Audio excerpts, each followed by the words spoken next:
जिनकी वो बात करते हैं। नहीं तो इंसान शुरू से अपने हीरो के गिर्द तवाफ करता है, और ये कौन से अगर बच्चों की माओं को पता चल जाए ना तो 99% काम हो जाएगा। सर आपकी इसी बात से कि हमें इतना करेज होना चाहिए कि जैसे वो एक बच्ची जो है वो टैंक को पत्थर मार सकती है, तो अगर हम इसको प्रैक्टिकली देखें, how can I save my child from being into a comfort zone. मतलब जिस तरह आजकल आप देखते हैं teenager, they don't want to get out of the comfort zone, वो बहुत जल्दी कॉम्प्रोमाइजेस कर लेते हैं। How can I save my child from that psychology. अब वो मेरे में भी है, उनके बाप में भी है, उनके चाचों में भी है। मुझे अब अपने बच्चों को बचाना है, उस साइकोलॉजी को उनमें ट्रांसफर ना हो, उनमें वो करेज की वो ट्रेनिंग हो उनकी। So what are the practical steps? पहली बात तो ये कि ये याद रखिएगा, even European philosophers have written about this very clearly. आप किसी भी इमैनुअल कांट को भी देखें, आप नीचे को देखें,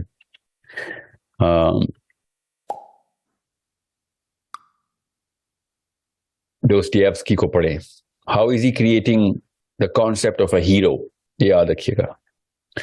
साइकोलॉजी समझ चुकी है इस बात को कि बच्चे की जो शुरू की केमिस्ट्री होती है ना, वो बड़ी उम्र में आप उधर ही रिग्रेस करते हैं ना, कि उधर ही गिरते हैं आके। और बचपन में हर लड़की और हर लड़का, छोटी बच्ची और छोटा बच्चा, एक ही चीज पे कॉमन जो है ना वो तवाफ करता है। दुनिया में किसी भी कल्चर में चले जाइए, कॉमनैलिटी है कि ही इन्वेंट्स अ हीरो। बच्चे हीरो इन्वेंट करते होते हैं। अभी आपने नोटिस किया, वो छोटा सा आप उसको कोई एक फिगरीन देंगे ना, कोई भी टॉय, उसके गिर्द वो खुद अपनी स्टोरी बनाएगा, और आप देखेंगे वो खेल रहा होगा उसकी स्टोरी में, जिसमें वो सेंट्रल फिगर उसने हाथ में पकड़ा होगा और वो पसपा कर रहा होगा उस फोर्स को कि जो उसके खिलाफ आ रही है। उसके लिए कार्टून्स देखने की जरूरत नहीं है। टीवी से पहले भी बच्चे हीरो बनाते थे, जब टीवी नहीं इजाद हुआ था। और टीवी ने खाली उसी चीज को रीप्ले किया है। आई होप सो इतना हैंडल होना चाहिए कि हमें हीरो क्रिएट करना। अब होता क्या है, जब मुसलमान बच्चा सीरा पढ़ता है तो खुद ही हीरो क्रिएट हो जाता है हमारा। 99% मुसलमान इस वक्त बच्चे सीरा पे ट्रेन नहीं हो रहे, वो निकलोडियन पे ट्रेन हो रहे हैं। I don't know what's going on with the TV channels these days. मुझे अरसा ही हो गए। आप आजकल बच्चों का कौन सा टीवी चैनल्स जो है ना ज्यादा चल रहे हैं।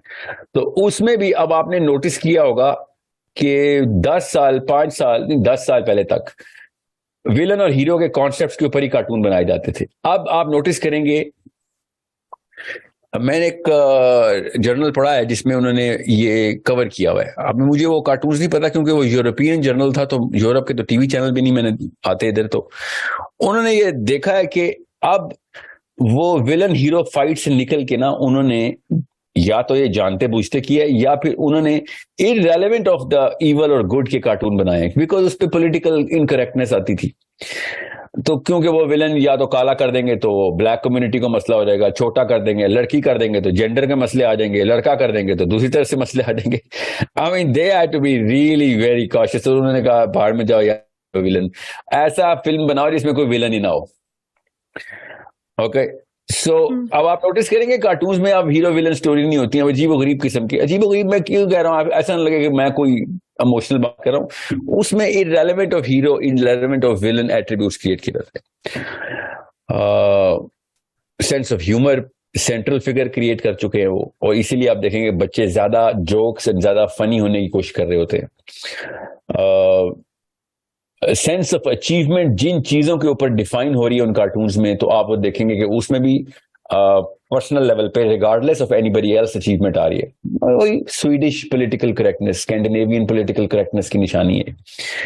सो जब आप ये देखते हैं तो मैंने मुझे अब उनके नाम नहीं याद, मैं आपको किसी दिन पब्लिश करूंगा आप किसी वीडियो में, कि कार्टून्स किस तरीके से, कौन से कार्टून्स में क्या आपने कैसे देखना है कि कार्टून को ना मदर्स को पता होना चाहिए।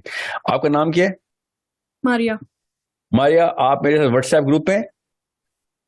जी सर, मैं वुमेन वाले में हूँ। मैंने आपका वुमेन का सेशन लिया था ना। और पता जिस भी है, मैं आप किसी एक व्हाट्सएप ग्रुप पे है ना? यस और no? Yes yes. Okay yes. आप किस मुल्क में? कनाडा। ओके, सो मारिया, आपने क्या करना है, आपने जिस भी व्हाट्सएप ग्रुप में उसके एडमिन को आपने एक रिमाइंडर कराते रहना है, I need you to work with me on this one, let me produce a series of 3 or 4 videos on how a mother should look at the cartoons and what is the psychology that cartoon is or can create. Okay, so that you can see any cartoon or any movie and find out कि इसकी value और equity क्या है जो कि damage constructively या destructively आपके बच्चों को अफेक्ट करेगी. Okay, That would be great. That would be great. yeah, I think it's a very I mean it's not cartoons के थ्रू होना ही नहीं चाहिए वैसे तो, मगर अगर कर ही रहे हैं तो पता तो चले कि अच्छा यार ऐसे देख तो सही ना, देखें तो सही, ठीक है. क्योंकि साइकोलॉजी तो फिर भी समझनी चाहिए, उसे चाइल्ड साइकोलॉजी भी क्लियर हो जाएगी, अम्मियों की, अब्बू की साइकोलॉजी, क्योंकि इसमें बड़ा हार्ड लेसन मैं दूंगा इंशाल्लाह कि चाइल्ड साइकोलॉजी क्या है. So when I look at a cartoon, I have seen 3 cartoons, मुझे वो वीडियोस मिली थी कि ये कार्टून्स देखने हैं, इसको साइको एनालिटिकल रिव्यू देना है. So I went through that and I looked at from basic human psychology. इसमें गुड एंड ईवल का कॉन्सेप्ट क्या है ना, उधर बैलेंस क्या किया हुआ, क्रिएट कैसे, कंस्ट्रक्ट कैसे किया ना. ईवल को कंस्ट्रक्ट बड़े एहतियात से करना पड़ता है. ओके, और मैंने ये बात नोटिस की है, ये गौर से समझ लें आप सारे जो कि बच्चों के बाप माप नहीं भी है, खुद भी अभी 20-22 साल के हैं. Make sure you understand, movies में भी अब इस वक्त मैंने नहीं नोटिस की, 2017-18 में मैंने मूवी रिव्यूज जो टॉप 10 चल रही थी ना, वो मैंने आई वेंट थ्रू लुकिंग एट 15, 16, 17 3 साल. वो भी एक प्रोजेक्ट ही था कि ये कैसे साइकोलॉजी क्रिएट, और अभी मिलेनियल की साइकोलॉजी पे अफेक्टिंग आर्किटाइप्स किया, आर्किटाइप बोलते हैं इसको. तो मैंने जब वो 10 फिल्में देखी जो उस साल की बेस्ट मूवीज थी, ठीक है, जो सबसे ज्यादा, जो ऑस्कर विनर नहीं थी उस साल, जिनकी सबसे ज्यादा सेल थी, तो मैंने वो देखनी थी और मैंने एक आर्टिकल लिखना था. तो वो मैंने 10 फिल्में देख तो ली, मगर वो पब्लिश आप मतलब वो उसकी कोई वीडियो नहीं है, तो वो एक आर्टिकल मैंने लिख दिया था. मैं उसी प्रोजेक्ट को मारिया के साथ में बच्चों के लिए कार्टून्स के साथ करना चाह रहा हूं, क्योंकि उसमें हमने देखा कि जो ट्रेनिंग, अगर कोई ट्रेनिंग करना चाह रहा हो इन मूवीज के थ्रू, जो हो रही थी मूवी, चाहे नीयत ना राइटर की या हॉलीवुड की, तो मूवी का साइकोलॉजिकल इफेक्ट तो आता है ना. तो उससे क्या इफेक्ट आएगा, उसकी मॉरल बेस के ऊपर, उसकी फैसिनेशन के ऊपर, उसकी डोपामिन सेंटर्स के ऊपर, उसकी डोपामिनर्जिक ड्राइव के ऊपर, उसके सेरोटोनिन के ऊपर. सेरोटोनिन के ऊपर जो प्राइमरी इफेक्ट आएगा वो क्या है, तो वो मैं नोटिस, वो हमने करना था. अभी जो कार्टून चल रहे हैं मुझे तो नहीं पता, मगर आपने बस ये देखना है कि इस वक्त की जो जनरेशन है, जो छोटी है, 10 साल से कम की है, उनको और जो मिलेनियल्स हैं उनको कंपेयर नहीं करना.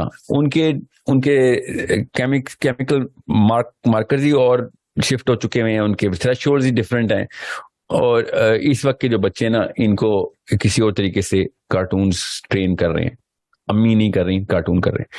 सो coming back to the original point कि मुस्लिम रिक्वायरमेंट क्या है, इस्लाम क्या चाह रहा होता है, तो वही बात है, करेज की ट्रेनिंग तो ईवल के बगैर हो नहीं सकती, करेज के विलन के बगैर करेज नहीं हो सकती, फियर के बगैर करेज हो नहीं सकती.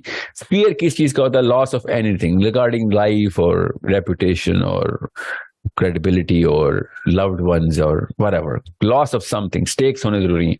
तो अब आप अगर स्टेक्स निकाल देंगे तो आप नोटिस करेंगे कि बच्चा फिर एंकर नहीं कर सकता उस करेज को. एंकर कैसे करेगा, एंकर करने के लिए कोई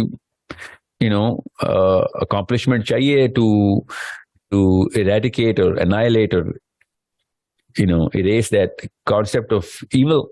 तो अगर कोई इवल ही नहीं है तो फिर तो आप कुछ भी करेंगे to actually do something on that energy level, तो वो एग्रेशन में काउंट होगा. तो अगर मेजर नहीं भी होगी तो माइक्रो एग्रेशन आ रही होगी, और उसके खिलाफ पॉलिसीज बन चुकी हैं स्कैंडिनेविया ने माइक्रो एग्रेशन की, कि ये माइक्रो एग्रेशन हो रही है, बुलिंग हो रही है मेरे ऊपर.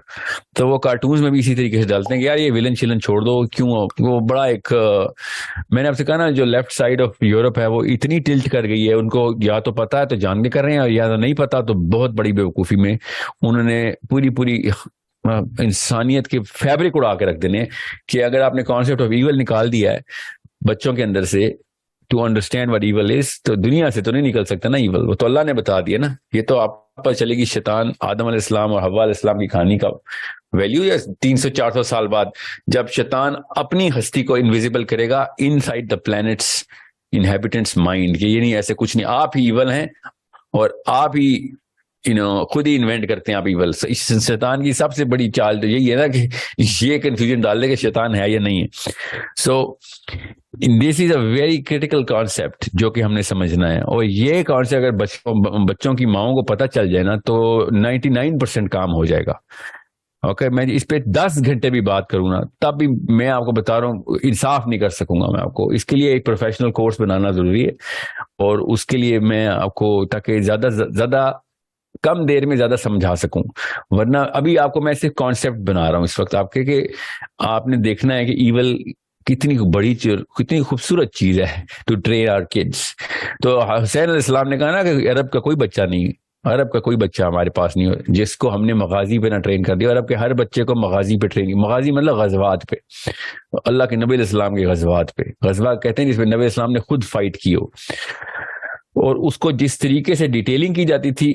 मैंने मेरे अरब के एक टीचर थे, जब उन्होंने फतेह मक्का की कहानी सुनाई थी ना, तो हम